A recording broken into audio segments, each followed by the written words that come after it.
বিসমিল্লাহির রহমানির রহিম। বাংলার শেষ নবাব, বাংলাদেশের শেষ নবাব, 1971 সালের মহান স্বাধীনতার ঘোষক, বীর মুক্তিযোদ্ধা, সেক্টর কমান্ডার, 1975 সালের 15ই আগস্টের পর 1975 সাল 3রা নভেম্বর বাংলাদেশের এই শেষ নবাবের অভ্যুত্থান ঘটেছিল। সাধারণ মানুষ সিপাহী বিপ্লবের মাধ্যমে তৎকালীন ব্রিগেডিয়ার জেনারেল খালেদ মোশাররফের বন্ধুর সাথে উদ্ধার হয়েছিল।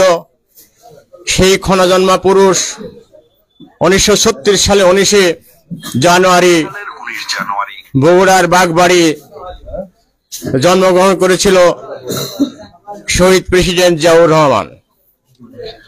তাই আজকে এই 89তম জন্মবার্ষিকীতে উপস্থিত আছেন।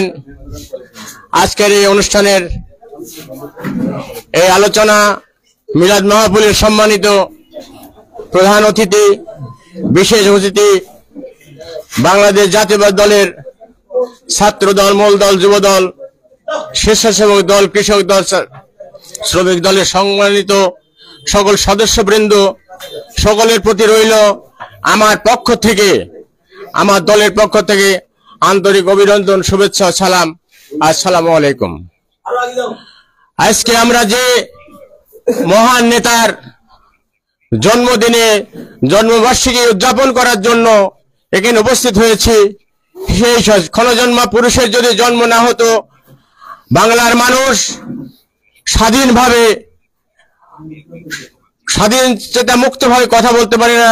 সেই মহান নেতার জিয়াউর রহমানের 39তম স্বাধীন জন্মবার্ষিকীতে সবার প্রতি শুভেচ্ছা জানিয়ে আমি আমার শুভেচ্ছা বক্তব্য শেষ করছি। আসসালামু আলাইকুম।